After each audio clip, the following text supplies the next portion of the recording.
श्री चतुरदास जी अपने गुरुदेव की सेवा में रहते थे। बड़े अहोभाग्य है जिनको गुरुदेव के आज्ञा पालन करने का सौभाग्य मिलता है। उनके पुण्य की क्या महिमा, जिनको गुरुदेव आदेश करते हैं आप ऐसा कीजिए, अहोभाग्य अहोभाग्य जिन्हें गुरुदेव की आज्ञा मिल गई। इन्हीं का नाम खोजी जी पड़ा, चतुरदास जी का नाम खोजी जी पड़ा। ये गुरुदेव जी के सेवा में, अब जैसे गुरुदेव लघु शंका कर रहे हैं तो पानी लिए खड़े हैं, गुरुदेव को हस्त प्रक्षाल आचमन आज्ञा कब क्या हो जाए तो जल की सेवा लिए खड़े थे। गुरुदेव जी लघु शंका में ही समीप बैठे। बड़ा भारी पीपल का वृक्ष दूर था तो वायु के द्वारा उसके फल और पत्ते बीज सब पड़े थे। लघु शंका किए, हंसने लगे और हंसते हंसते हाथ प्रक्षालन किया, आचमन किया तो इतनी जोर की मस्त मुस्कुराहट और हंसी थी। श्री चतुरदास जी ने, जिनको खोजी जी बाद में कहा गया, आचमन करा रहे तो कहा, गुरुदेव कोई मधुर प्रसंग प्रभु का याद आया या कोई घटना घटी? आप बहुत मुस्कुरा रहे हैं, बहुत हंस रहे हैं, इस समय बाह्य प्रसंग तो कोई ऐसा है नहीं। कहा, तू कैसा शिष्य है रे, सेवा में रहता हो, मेरी हंसी का कारण नहीं जान पाया? मैं क्यों हंसा, इतना भी तुझे ज्ञान नहीं, और मेरी सेवा में रहता है? कैसा शिष्य है जो गुरु के मन की बात न जान पावे, गुरु के इशारे के, गुरु के मनोभाव को न जान पावे, वो शिष्य ही क्या? चलो सेवा छोड़ो, मैं क्यों हंसा इसकी खोज करके आप। अब बताओ, गुरुजनों के प्रति सेवा कर बहुत कठिन है, बहुत कठिन है। यहां कहा कि छोड़ो सेवा, मैं क्यों हंसा ये बताओ, आके खोज करो। अब गुरु आ गया, तुम्हारी बुद्धि अब सेवा के अधिकारी नहीं यदि तुम ये नहीं जान सकते मैं क्यों हंसा। हंसे गुरु जी और फंसे चेला जी। आप समझो, मतलब कितना कठिन विषय है गुरु सेवा, बहुत कठिन। यही तो अमोघस्य, जो जीत गया अमोघस्य। तुम्हारी बुद्धि विवेक रहित है। जब तक तुम हमारे हंसने का कारण ज्ञात करके ना हो तब तक तुम्हें हमारे पास कभी नहीं आना चाहिए। चलो जाओ यहां से, आश्रम से। हमारे मन की बात जब जान जाओगे कि मैं क्यों हंसा, उसका कारण सही बताओगे आकर के, और जो मैं मन में सोच रहा था तो फिर सेवा में रख लूंगा, तब मैं मानूंगा कि तुम मेरे सच्चे शिष्य हो और सेवक हो। साष्टांग दंडवत किया, जो आज्ञा गुरुदेव। अब चल दिए, जहां संत महात्मा मिलते तो विनम्रता पूर्वक दंडवत करते हो, कहते हमारे गुरुजी लघु शंका करते समय हंस दिए, क्या कारण था? तो सब कहते गीता की बात पूछो, भागवत की बात पूछो, वेदों के, तुम्हारे गुरुजी है तो लघु शंका में हंस दिया, हम इसका क्या मतलब बताए तो और उपहास होता। भला कोई इस प्रश्न का क्या उत्तर दे? कोई सुलझे हुए महात्मा थे, उन्होंने कहा रामायण गीता भागवत का प्रश्न हो तो अभी मैं उत्तर दे दूं, लेकिन आपके गुरुजी लघु शंका करते हुए क्यों हंसे, इसका हमको ज्ञान कैसे होगा, हम कैसे उत्तर दे आपको? ये तो गुरुजी से ही पूछो जाके। बोले नहीं, गुरुजी ने कहा जब तक इसका उत्तर न मिल जाए हमारे सामने मत आना, मुख मत दिखाना। अरे संत जन बहुत पहले, और हर उनकी आज्ञा में बहुत बड़ा रहस्य होता था। अब ये रोज जलते कि गुरु सेवा से वंचित हो गया, गुरु सेवा छूट गई। साधक को इस बात की बहुत पीड़ा होनी चाहिए, जिसको गुरु सेवा, तो ये होना चाहिए कि कौन सा अपराध बन गया, दुर्भाग्य आ गया कि गुरु सेवा छूट गई। वो रात दिन जलते इसी प्रकार, और संतों से जा जाकर पूछते पर कोई समाधान नहीं मिला। अब उन्होंने विचार किया गुरु जी के सामने जाना नहीं, सेवा है नहीं, तो अब शरीर को रख के क्या करें, शरीर को नष्ट कर देते हैं। शरीर का परित्याग कर देने की ठानी। ये देखो, ये है गुरु भक्त का लक्षण कि अब शरीर रख के क्या करें। गुरु जी ने सेवा से निकाल दिया, उत्तर मिल नहीं पा रहा, तो शरीर किस काम का। अब वो एकांत में निर्जन वन में जाकर बैठ गए और नाम जप करने लगे और सोचा बस भूख प्यास से पीड़ित होकर यही शरीर छोड़ दूंगा, कुछ खाना नहीं, कुछ पीना नहीं, रात दिन भगवान नाम जप करना, शरीर छोड़ दूंगा। गुरु की आज्ञा पे थे, जिज्ञासा प्रबल थी, सेवा छूट गई थी, पीड़ा बहुत थी। अभी कुछ ही दिन हुए थे, न अन्न न जल, रात दिन नाम जप और शरीर छोड़ने का संकल्प। महामहिम श्री कबीरदास जी प्रकट हुए, होगा ए भाई आंख खोलो। आंख खोला तो देखा कबीरदास जी, साष्टांग दंडवत किया। हाँ, क्या प्रश्न है तुम्हारा, क्यों इतना कष्ट सह रहे हो? इसका मतलब समझ रहे हो? जब कोई सच्ची भावना से भगवान का भजन करता है तो भगवान अपने दिव्य पार्षदों को भेज देते हैं समस्या का समाधान। सुनो, जब तुम्हारे गुरुजी लघु शंका कर रहे थे तो उनकी लघु शंका की धार में एक पीपल का बीज बह रहा था। बीज को बहते हुए लघु शंका में देखकर गुरुजी विचार करने लगे कि ओहो, देखो इस बीज में पीपल का पूरा वृक्ष छुपा हुआ है। लेकिन जब ये बीज पीपल में था तो कितना बंदनीय और कहां सुव्यवस्थित था, और जब ये पीपल से अलग हुआ तो लघुशंका में बह गया। इसका मतलब पीपल का वृक्ष साक्षात ब्रह्म है और उसका अंश जीव है। जीव जब अविद्या के कारण ब्रह्म से अलग हो जाता है तो मलमूत्र के द्वारों में बह जाता है आसक्ति होकर, और अगर वो ब्रह्म से जुड़ा रहे तो वो ब्रह्म में पूजनीय और ब्रह्ममय हो जाता है। ब्रह्मविद ब्रह्मयु भवति, कबीरदास जी ने व्याख्या करके बताई कि जब वो ब्रह्म से जुड़ा रहता है तो ब्रह्ममय रहता है, जब ब्रह्म से अलग हो जाता है तो मलमूत्र के शरीर में आसक्त होकर मलमूत्र के द्वारों के भोगने में पूरा जीवन नष्ट कर देता है। जीवात्मा जब प्रभु से विमुख हो जाता है तो उसकी यही दुर्गति होती है। जैसे पीपल के वृक्ष से फल से वो बीज अलग हो गया तो लघुशंका के प्रवाह में बह गया, और नहीं तो इतना महान वृक्ष उसमें छिपा हुआ है कि अगर उसे सुव्यवस्थित किया जाए। जीवात्मा जब भगवान से विमुख हो जाता है तो वो भव प्रवाह में मलमूत्र के द्वारों में बहने लगता है। कैसे? गर्भाशय में गया तो मलमूत्र के द्वार जहां है वहीं गया, और मूत्र के द्वार से ही तो गया। जीवात्मा का सृजन कैसे हुआ? मूत्र द्वार से ही हुआ, और है कहां? गर्भाशय के आसपास मलाश्रय, मूत्राश्रय। जीव जबते हरिते बिलगान्यो तबते देह गेह निज जान्यो, माया बस स्वरूप बिसरायो तेहि भ्रमते दारुण दुख पायो। जैसे बीज में वृक्ष तथा वृक्ष में बीज मूल रूप से विद्यमान है, उसी प्रकार से परमात्मा समस्त जगत में और जगत में परमात्मा विराजमान है। परमात्मा में सारा जगत और जगत में परमात्मा विराजमान है। पर जब जीव भगवान से विमुख हो जाता है तो ऐसे ही मलमूत्र के द्वारों में भटकता रहता है। अरे मेरे गुरु जी के हंसने का इतना गूढ़ रहस्य! खोजी जी का संशय मिट गया और गुरुदेव के पास आए, साष्टांग दंडवत किया। उनका उत्तर कहा, गुरुदेव महामहिम श्री कबीरदास जी ने ऐसा ऐसा ऐसा बताया।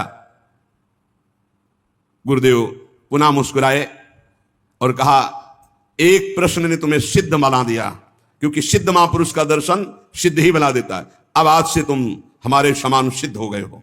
अब तुम आज से हमारे मन की सारी बातें जान लोगे। शिष्य के मन की बात जान लेना तो हर सिद्ध पुरुष का, लेकिन अपने गुरु के मन की बात जान लेना एक बहुत बड़ी बात होती है। कुछ समय बाद खोजीजू के गुरु हरि भावना प्रवीण महा, देह अंत समय बांधी घंटा सो प्रमानिए, पावे प्रभु जब तब बाजी उठे जानो यही, पाए पैन बाजी बड़ी चिंता मन आनिए, तन त्याग बेर नहीं हुती फेरी पाछे आए, वाही ठौर पौड़ी देखो आम पक्यो मानिए, तोरिता के टूक किए छोटो एक जंतु मध्य, गयो सो बिलाए बाजी उठो जग जानिए। खोजीजू की बड़ी महिमा प्रकाशित हुई। गुरु भक्त थे। आज तक किसी को कहीं भी अगर विशेष कृपा प्राप्त हुई तो गुरुदेव के बल से। खोजी जी के गुरुदेव का जब अंतिम समय आया, भगवत चिंतन परायण रहते थे, उन्होंने एक घंटा बांध दिया और कहा, जब मेरा मोक्ष हो जाएगा तो घंटा बज जाएगा, जब मेरा भगवत मिलन हो जाएगा तो घंटा बज जाएगा। शिष्यों से कहा, घंटा स्वयं बजेगा, जब मेरा शरीर छूटेगा भगवत प्राप्ति होगी। परंतु आश्चर्य हुआ, गुरु जी का शरीर तो छूट गया पर घंटा नहीं बजा। सब जितने और शिष्य थे बहुत चिंता में हो गए कि क्या गुरु जी की गति नहीं हुई। गुरु जी कह रहे थे, जब मेरा गति हो जाएगी, भगवत प्राप्ति हो जाएगी, शरीर छूटते ही तो घंटा बज जाएगा, लेकिन घंटा तो बजा नहीं। और गुरु जी के वचन परम सत्य, इसका मतलब गुरु जी को भगवत प्राप्ति नहीं हुई। भ्रमण में गए थे, कुछ समय बाद खोजी जी आए तो बड़ी समाज में उदासीनता थी शिष्यों में सब, और खोजी जी से कहा, गुरु जी की सदगति नहीं हुई। क्यों? गुरु जी तो स्वयं ब्रह्मस्वरूप हैं। बोले, उन्होंने घंटा स्थापित किया था कि जब शरीर छूटेगा भगवत प्राप्ति होगी तो घंटा बज जाएगा। तो घंटा तो बजा नहीं, तो गुरु जी के वचन असत्य नहीं हो सकते, मतलब गुरु जी का मोक्ष नहीं हुआ। खोजी जी कहां गुरु जी का शरीर छूटा था? बोले, आम के पेड़ के नीचे गए, जहां गुरु जी लेटे थे मुझे बताओ। बोले, यहां लेटे थे। लेट गए और सामने देखा तो एक पका हुआ आम था ऊपर। उनका इस आम को तोड़ो। आम को तोड़ा और जे भी उस आम को चीरा तो एक कीड़ा निकला, और बस वो कीड़ा अंतर ध्यान हुआ, सोई घंटा बज गया। कीड़ा अदृश्य हो गया और घंटा स्वयं बज गया। बहुत विचित्र बात है। भला इतने सिद्ध महापुरुष, क्या इनकी गति में अंतर आम ने डाल दिया? बोले, हां। दो इसके भाव प्रकट किए। शिष्य की तो योग्यताई नीके मन आई अजू, गुरु की प्रबले पैने कुघटी क्यों भई, सुनो या की बात मन बातवत गति कही, सही लय दिखाई और कथा अति रसमयी। बोले इसके दो भेद हो गए। पहला, जिसके शिष्य इतने सिद्ध हैं उनकी गुरु की भला गति बिगड़ जाएगी, पर दिखाया दो भाव इसमें प्रकट किए गए हैं। पहला दिखाया गया, चंचला ही मना कृष्णा प्रमाथ बलवत दृढ़म तस्याहम निग्रहम मन्ने वायुर्यु सुदुष्करम। ये मन बड़ा चंचल है, प्रमथम स्वभाव वाला है, बड़ा बलवान है, इसको वश में करना मानो तूफान को रोकने के समान है। मन को बहुत संभालना कठिन है। कह रहे सुमेरु पर्वत को कोई उखाड़ सकता है, 4 लाख योजन का है, पर मन को बस में नहीं कर सकता, इतना बलवान मन है। कोई बिजली को हाथ से पकड़ सकता है, पर मन को नहीं पकड़ा जा सकता। बहुत विचित्र चंचलता है इस मन की, इसको हल्के में ना ले। इतने सिद्ध महापुरुष, और जब उनका अंतिम समय तो पका हुआ आम देखा, पके हुए आम में मन चला गया। कहीं भी फल फल सकता है, इतने सिद्ध महापुरुष आम में तो घंटा नहीं बजा। ये पहला जन साधारण के लिए। और असाधारण बात थी कि आम में तो मन गया, पर वैष्णव का मन स्वयं भोक्ता होता नहीं। वो तो कोई भी अच्छी चीज देखे तो भगवान में, तो तत्काल भगवान का ध्यान किया कि अब असमर्थ हूं, शरीर छूटने वाला है। ये आम बहुत बगीचे का हमारे सुंदर था, हम सोचते आपको भोग लगा देते। इसी सोच में प्राण निकल गए, तो भगवान ने अंतिम इच्छा पूर्ति करने के लिए कीट रूप धारण करके आम पाने आ गए। तो भगवान से मिलन हुआ नहीं। जब आम को छेदन किया और वो भगवान अंतर ध्यान हुए, तब जाके खोजी जी से मिले तो घंटा बज गया। इसका आंतरिक रहस्य बताया। तो यहां यह बताया गया कि मन बड़ा चंचल है। भगवत प्राप्ति करने वाले उपासक को कहीं भी अपने मन की वृत्ति ना अटक जाए, इसमें अंतिम तक सावधान रखना है। अंतिम तक कभी भी फंस सकती है। और दूसरी बात है, जिसका स्वभाव बन गया है हर वस्तु हर व्यक्ति में भगवान का दर्शन, भगवान को समर्पण, तो उसकी दुर्गति नहीं हो सकती। तीसरी बात, जो गुरुदेव के शरण में रहकर गुरुदेव की आज्ञा अनुसार चलते हैं, आपको सच्ची बतावें, गुरु अपने से भी ऊपर महिमाशाली उसे बना देता है। इस प्रसंग से समझिए कि अगर खोजी जी को गुरुदेव ने आज्ञा दी तो सिद्धों के परम सिद्ध बना दिया अपने शिष्य को। इसका नाम मृत्यु लोक है। यहां सब अपने समय से चले जाएंगे। अगर सत्संग सुनते हो, भगवान की शरणागत हो और तुम्हारा कोई पधार जाता है, तुम विकल हो जाते हो, श्रद्धा नष्ट हो जाती है, तो किस बात की शरणागति? तुम्हें क्या पता नहीं कि इस लोक का नाम मृत्यु लोक है, यहां सब मरेंगे। इसलिए कभी भी मोह नहीं होता जो शरणागत होता है। शोक और मोह, क्षुधा और पिपासा। जब भजन में मन लगता है तो प्यास और भूख इसकी परवाह नहीं होती। आप आश्चर्य मानेंगे, 8-8, 10-10 दिन 10-10 दिन भोजन ही नहीं मिला। उस समय जो मंत्राकार वृत्ति होती थी वो करनी नहीं पड़ती थी। पूरी रात पूरी दिन एक ही मंत्र चल रहा है, बस एक निमित्त मात्र शौचादि क्रियाएं होती थी, कुछ था ही नहीं। हर समय मंत्र में धीरे धीरे वृत्ति जागृत हुई। आज मिलेंगे महादेव, आज मिलेंगे, आज मिलेंगे। वहां भूख प्यास की परवाह थोड़ी होती। और क्या काशी में अन्न की कमी? अन्नपूर्णा का राज्य है। ऐसे ऐसे क्षेत्र हैं, रात दिन चलते रहते हैं, रात दिन। मारवाड़ी क्षेत्र है, आप दक्षिणा भोजन वस्त्र सब स्वाभाविक, फल फूल मेवा मिष्ठान बंटते ही रहते दिन भर। नियम लिया था गुरुदेव के सामने कि मुझे भगवत साक्षात्कार करना है। कभी किसी आश्रम नहीं जाएंगे, कभी किसी के घर नहीं जाएंगे, कभी भिक्षा नहीं मांगेंगे। जो स्वाभाविक हमारे सामने आ जाएगा उसी से प्राण पोषण होगा। बड़ी कठिन स्थिति, लेकिन मन में चाह भगवत साक्षात्कार की, तो इस चाह ने क्षुधा और पिपासा इनको रौंद दिया। गंगा जल का ही सेवन, गंगा जल संपूर्ण भोजन है, संपूर्ण सामर्थ्य है गंगा जल में। जीवन दान गंगा जल करता था। शरणागति पक्की तो भूख प्यास विकलता नहीं दे सकता है। 6 उर्मियां अपना प्रभाव नहीं दिखाती शरणागत भक्त पर। शोक मोह, क्षुधा पिपासा और जरा वृद्धावस्था और मृत्यु। वृद्धावस्था सबको भय प्रदान करने वाली और दुख देने वाली होती है, लेकिन जो भगवान के अधीन होते हैं उनको नहीं। खूब रुपया कमा करके, परिवार का पोषण करके, बच्चों को पढ़ा लिखा करके विदेश भेज दिया। अब जब सेवा का अवसर आया तो कोई पास नहीं है, पानी उठाकर पीने की हिम्मत नहीं रह गई, बिस्तर में पड़े पड़े कष्ट भोग रहे। ऐसे कितने उदाहरण हैं। या वो उद्दंड बालक आधुनिक पढ़ाई पढ़ करके रुपया कमाते हैं, बूढ़े माता पिता को धक्का मारकर घर से बाहर निकाल देते हैं। लेकिन हमने देखा वृंदावन में जिन महापुरुषों ने आजीवन कभी शिष्य नहीं बनाया, कभी 1 रुपया जमा नहीं किया, और वृद्धावस्था है तो ऐसे उनको शौच कराई गई है, हाथ में नीचे शौच ली जा रही है, 2 साधु पकड़े हुए, रात दिन उनकी क्रम बाई क्रम सेवा, और एक के हृदय में जलन होती कि मुझे अधिक सेवा क्यों नहीं दी जा रही। सेवा की भूख कौन कर रहा है? भगवान, जिनका कोई नहीं, और रात दिन भजन किए तो स्वयं भगवान है। वो अंतिम समय से राधा राधा ऐसे कहते हुए शरीर पूरा हुआ।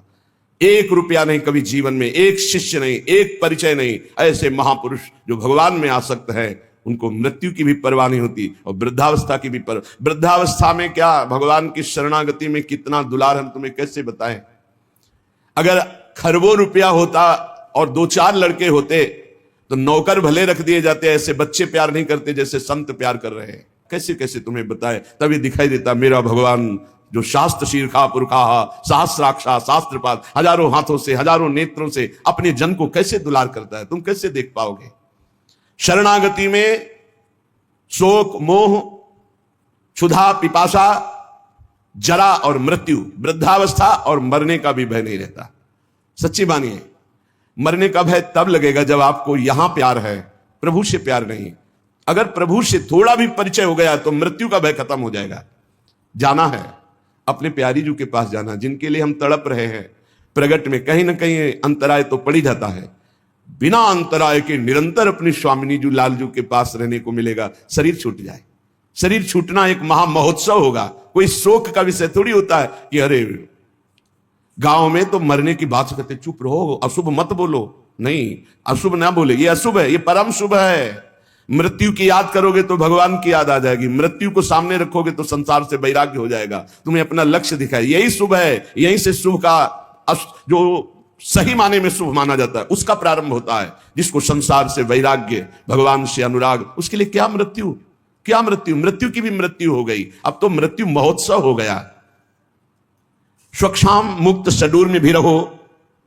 जो इन 6 उर्मियों पर विजय प्राप्त कर लेता है तो प्रेमामृताब्धेर भृताम, वो प्रेमामृत समुद्र में अवगाहन करने लगता है। न भूख की चिंता, न प्यास की, न शोक, न मोह, न जरा, न मृत्यु, इनका कोई भय नहीं। रात दिन भजन में। अभी भजन का स्वाद नहीं मिला, जिस दिन भजन का स्वाद मिलेगा ना तो हर समय एक भूख बड़ी रहती है, हाय छक के भजन नहीं हो रहा। अतृप्तता, जितना भजन करो उतनी अतृप्तता, एक अंदर ऐसी भूख जागृत हो जाती है जो रात दिन भजन करने पर भी कहीं अहम स्फुरित नहीं हो पाता कि मेरा भजन इतना, और जलन होती कि अभी ऐसा भजन नहीं होता। जब महापुरुषों की याद करो तो लगता है कैसी इनकी चिंतन वृत्ति, अभी हमारी ऐसी कहां चिंतन वृत्ति। वो प्रेमामृत समुद्र में अवगाहन करते हुए भी प्रेम पिपासु बना रहता है। वो निरंतर भजन में डूबा हुआ भी रो रो कर भजन की भीख मांगता है, भिक्षा मांगता है प्रभु से, प्रभु के प्रेमी जनों से कि मेरा भजन बन जाए। पूज्य श्रीधर बाबा के सामने जब कोई वैष्णव हो जाता, चाहे छोटी अवस्था का या बड़ी अवस्था, तुरंत मस्तक वृंदावन की रज में पधराते, अर्थात मस्तक रखकर प्रणाम करते वयोवृद्ध महापुरुष, और बस यही कहते आप सब वैष्णव कृपा करो राधा रानी का थोड़ा भजन बन जाए। और रात दिन भजन में डूबे हुए, एक लंगोटी के सिवा कुछ नहीं पहनते, बाहर निकलते तो गमछा लगा लेते, एक लंगोटी बस, हर समय अपनी कुटिया में एक लंगोटी पहनते, हर समय माला चल रहा है, कथा हो रही है, कोई साधक भगवत चर्चा सुना रहा है, और वो जब बात करते तो इतनी ही बात करते कि कृपा करो आप वैष्णव राधा रानी का भजन बन जाए। कहां भजन की स्थिति, कितना भूख भजन की, रात दिन भजन करने पर भी भजन से अतृप्ति, प्रेमामृत में वो डूबा रहता है। नानाश्चर्य सरासरित गिरिलता गुलमद्रुमाद्यैर महा, आश्चर्यमय सरोवर जिनमें प्रिया प्रीतम जल के लिकर रहे, आश्चर्य में परम पावन यमुना जी जिसमें सुंदर कमल खिले हुए हैं, प्रिया प्रीतम नौका विहार कर रहे हैं, आश्चर्य में गिरिराज जी महाराज जिनकी तलहटी में युगल सरकार खेल रहे, आश्चर्य में लता गुल्म वृक्ष जिनके नीचे प्रिया प्रीतम रसकेली कर रहे, आश्चर्य में खगमृग पशु पंछी वृंदावन के जो प्रेम में डूबे हुए, ये सब उपासक अपने ध्यान में देखता है। कभी ध्यान में जल केली चल रही, कभी रास विलास चल रहा है, कभी वर्षा ऋतु, कभी झूलन लीला, विविध प्रकार के महासुख की वृत्ति उसके हृदय में, यही प्रेमामृत समुद्र में डूबना है। हतेस्मिन् हा वृंदावन नवनिकुंजेश्वरी कृपाम विधेहि त्याक्रंदन व्यहरण मध्य पिचमुः त्रिकालम श्री वृंदा विपिन दिशि वृंदा निच नमस्कृति नाम सर्वांगै कुरुच पुरु तत्प्रेम वलितः। वो वृंदावन प्रेमामृत में डूबा हुआ उपासक पुकारता रहता है, हा वृंदावन, हा वृंदावनेश्वरी, हा नवनिकुंजेश्वरी, मुझ हतभागी दासी पर कृपा कीजिए। बार बार वो ऐसा पुकारता रहता है। जिसकी शरणागति राधा माधव की पक्की, वो 6 उर्मियों पर विजय प्राप्त करने वाला, प्रेमामृत समुद्र में डूबा हुआ, कभी परम पावन सरोवर मानसरोवर राधा कुंडादि की दिव्य लीला, कभी परम पावन यमुना जी की जल क्रीड़ा नौका विहार, कभी परम पावन पुलिन पर रास केली, कभी गिरिराज जी की तलहटी, कभी लता गुल्म औषधि वृक्षों की शोभा, कभी खगमृग पशु पंछियों की शोभा। और ये सब देखकर पुकार उठता है, हा वृंदावनेश्वरी, हा वृंदावन, हा नवनिकुंजेश्वरी, मुझ हतभागी दासी पर कृपा कीजिए। भाव बदल गया। बनिता पुरुष भाव मिट जाए, सेवय ललितादिक के भाई, जो पोशाक है वर्दी है मनुष्य शरीर की, इसका भाव चला जाए और भाव आ जाए गुरु प्रदत्त, मैं श्री जी की सहचरी हूं, सखी हूं, ऐसा ठसक आ जाए। इस भाव से बिल्कुल लोक व्यवहार का विस्मरण और उच्च क्रंदन करते हुए सीधाम वृंदावन की ओर मुख करके बार बार साष्टांग दंडवत कर रहा है। कहीं भी हो वहीं से वृंदावन की तरफ मुख करके बार बार साष्टांग दंडवत कर रहा है। और अहो क्रंदन उच्चैर्हृत सकल सर्वस्व इवशम लुठन भूमौ नेत्रा गलित जलधारा प्रतिपदम अजस्र श्री वृंदावन विरह दुख प्रसरतो भवेद यह कुत्रापि प्रथयति सैक क्षितियशः। ऐसा रो रहा है मानो सब कुछ लुट गया हो।